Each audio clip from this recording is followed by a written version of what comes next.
Hello everyone, welcome back to my new channel. আমি তোমাদের প্রীতি। কেমন আছো সবাই? অনেকদিন পর আবারও তোমাদের সামনে। তোমরা যতটা না আমাকে মিস করেছো তার থেকেও হয়তো বেশি আমি তোমাদের মিস করেছি। হ্যাঁ, প্রীতি মামনি তোমাদেরকে প্রচুর প্রচুর মিস করেছে, হাঁটতে মুততে আবার কি খেতে খেতেও।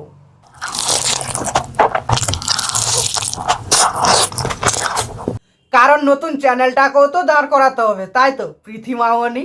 আমি বলুম না, আমার শরম করে। প্রশ্ন তোমরা বারবার করছো আমাদের কি হয়েছে। আমাদের দুজনের মধ্যে একটু প্রবলেম চলছে, যেটা শুধু আমাদের মধ্যে নেই, ফ্যামিলিগত দিকে ঢুকে গেছে। তো এই গাঁড় মেরেছে, এদের নাকি বিয়ে হওয়ার কথা ছিল। দাঁড়াও, বিয়েটা হয়ে যাক, শুধু শাড়ি পরবো একদম। আর এখন বলছে আমাদের দুজনের মধ্যে একটু প্রবলেম চলছে, যে প্রীতি মামনির কত দুঃখ বলো তো। আরে জিম্মের এক ঘন্টা সবই হচ্ছে মানে ব্যবসা। একজন বলছে প্রীতি আর আমার মধ্যে কি হয়েছে, প্রীতি বাড়ি ছেড়ে কেন চলে গেল। প্রথমে আমি বলবো প্রীতি বাড়ি ছেড়ে যায়নি, এই ব্লগটা দেখলেই বুঝতে পারবে। এখানে খাওয়া দাওয়া করতে আমরা দাঁড়িয়েছিলাম, তো এখন যাবো সোজা বগুলা আমার বাড়িতে। আমার তো আনন্দে আনন্দে আনন্দে আমি আজ তো হারা। আর এখন বলছে আমাদের দুজনের মধ্যে একটু প্রবলেম চলছে, যে আরে কাকা, এরা এটাই বলতে চাইছে যে আমরা সব পাবলিকরা সহজে মুরগি আর চুতিয়া হয়ে যায়। মারা কম বেশি তোমরা সবাই জানো এদের বিয়ে হওয়ার কথা আছে। হয়তো ফুলসজ্জা রাতের খাট সাজানোর ফুল কেনার জন্য হারপিক সঙ্গে নাটক করছে, না হলে যারা সোশ্যাল মিডিয়ায় সম্পর্কের নামে সব সময় হেগে বেড়ায়। কখনো অন্যদের কথা শুনে নিজেদের সম্পর্ক খারাপ করো না। কারণ সম্পর্কটা নিজেদের, অন্য কারণ না।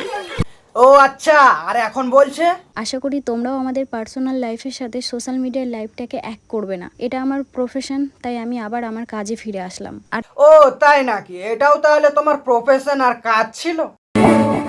গল্পের গায়ে ডানা জোড়া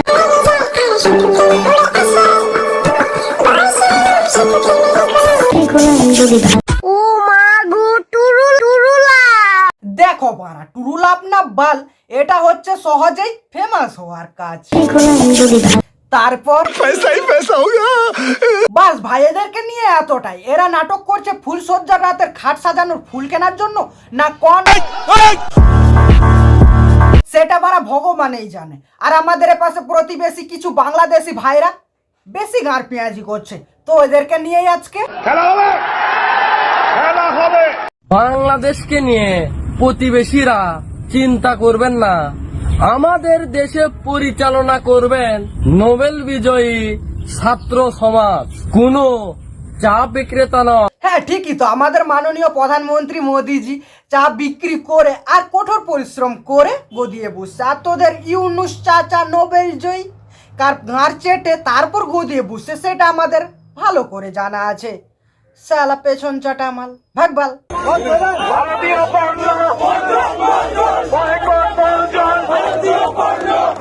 এরা যা শুরু করেছিল, ইন্ডিয়া বয়কট, হ্যান্ড বয়কট, ত্যান বয়কট, আর যে রয়্যাল এনফিল্ড বাংলাদেশের মার্কেটে লঞ্চ হলো 10,000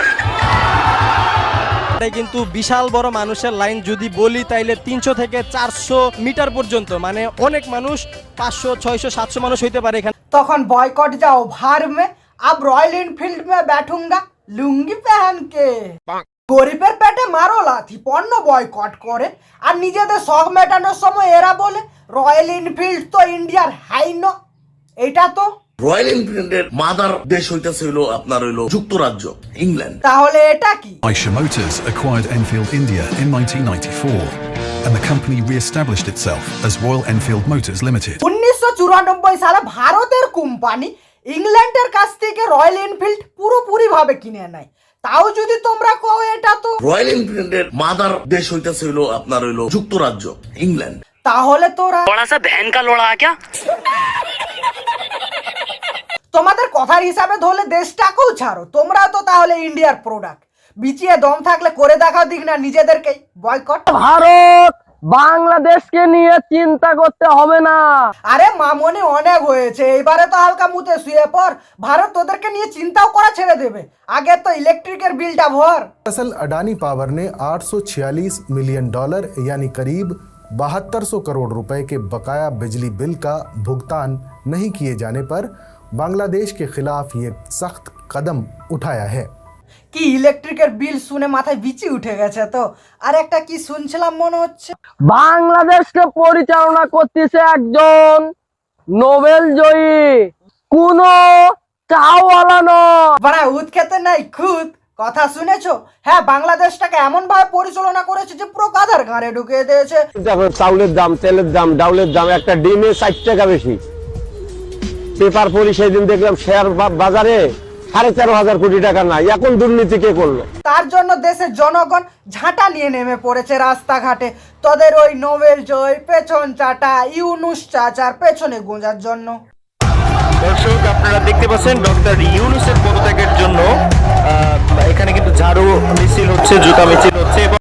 এখন কিন্তু আমরা রোবটের কণ্ঠে আজান শুনবো। বাস সাব্বাস, বঙ্গবন্ধুর মূর্তি ভাঙা হলো, মূর্তি তৈরি করা হারাম বলে, আর এদিকে রোবটের মুখ থেকে আজান শোনাচ্ছে পুরো দেশটাকে। এটা কি হারাম? না না এটা হারাম নয়, কারণ বাংলাদেশ মানেই তো বিনোদন, তাই না? আরো এরা বলে 100 বছর ভারত আমরা মুসলমান শাসন করেছি, আবার এই ভারতকে আমরা মুসলমানরা শাসন করব। বাংলাদেশ দখল করার চিন্তা ভাবনা করিও না, আমরা দিল্লি দখল করব, দিল্লি শাসন করব। নিজেদের দেশ ঠিক মতো স্বাধীন করতে পারছে না, আরো এরা নাকি দিল্লি শাসন করবে। সবার দেশ তো একবার করে স্বাধীন হয়, আর এই কাংলুদের দেশ যে কবার স্বাধীন হবে সেটা ভগবানই জানে। এক কথায় বলতে গেলে এই কাংলুরা নিজেদের দেশটাকে পুরো বানিয়ে দিয়েছে 12। এই ইলিশ খেতে না পেরে ভারতীয়দের মাথার তার তুর পুরো ছিঁড়ে গিয়েছে, বুঝলেন তো? দেখেছো আরো একটা নমুনা। আগে রাস্তাঘাটে বাঁদর আর বাঁদরিদের নাচ দেখতে পাওয়া যেত, এখন যেমন দেখতে পাওয়া যায়নি, সেই বাঁদর আর বাঁদরির অভাবটা এই কাংলুরা মিটিয়ে দিচ্ছে বাঁদর আর বাঁদরির মতন চাল চলন, অভাব আর অঙ্গভঙ্গি দেখিয়ে। ওদেরকে দিয়ে দেব বুঝেছো? এই যে দেখো আমাদের দেশে ইলিশ ভরপুর বুঝেছো? তাতে কি হয়েছে, আমরা হিলাবো? ইলিশ যদি ভরপুরই থাকে তাহলে তোদের পেছনেই গুঁজে রাখ, বন্যা আসলে মাছের মতো জলে সাঁতার কাটতে সহজ হবে। বানা উদ খেতে খুদ নেই, ইলিশ মাছ দেখিয়ে বলছে আমার গাঁড় খোলা আছে, সব সবজি মেলে আমাকে। দেখো বানা, সামর্থ্য থাকলে বয়কট করো, কিন্তু লোক দেখানো পণ্য বয়কট করা আর তোমাদের নোবেল জয় ইউনুস চাচাকে গদিয়ে বসানো দুটোই সমান। আম পাবলিকের গাঁড়ে লাথি মারা ছাড়া আর কিছুই নয়। এই সরকার অবৈধ সরকার, জনগণের ভাষা বুঝে না। আমি থুতু মারিয়ে স্বাধীন দেশে, আমি থুতু মারিয়ে এই উপদেশটা যত নির্মম যোগ্যতা নাই। সার্জিসের ভাষায় 200 কোটি টাকা পাওয়া গিয়েছে, হাসপাতালের ভাষায় 100 কোটি টাকা পাওয়া গিয়েছে। অবিশ্বাসের রাজনীতি শুরু করা। নতুন সরকার গঠনের পরপরই নিত্যপণ্যের দাম বিপুল হারে বেড়ে যাওয়াতে বিপাকে পড়ে গেছেন বাংলাদেশের নিম্ন আয়ের সাধারণ জনগণ। বাংলাদেশে হিন্দুদের উপর অত্যাচার হওয়ার জন্য बांग्लादेश में हुई हिंसा के दौरान राजधानी ढाका से लेकर देश के हर छोटे बड़े शहर में तोड़फोड़ और आगजनी की घटनाएं देखने को मिली। इस दौरान कुछ उपद्रवियों ने हिंदुओं के घरों, दुकानों और मंदिरों को नुकसान पहुंचाया। उनमें तोड़फोड़ और आगजनी की। बांग्लादेश के खुलना डिवीजन के मेहरपुर में 5 अगस्त को एक इस्कॉन मंदिर में तोड़फोड़ के बाद उसे आग के हवाले कर दिया गया। হিন্দুরা রাস্তায় নেমে আন্দোলনে যখন স্লোগানে জয় শ্রীরাম বলে, তখন এই গান্ডুরা বলে ইসকন হাজার হাজার সনাতনী নাম ব্যবহার করে তারা রাজপথ দখল করেছে এবং চট্টগ্রামে বিরাট সমাবেশ করেছে। ইসকন তাদের প্রত্যেকটা সভায় সমাবেশে কি স্লোগান ব্যবহার করছেন? তারা জয় শ্রীরাম বলছেন।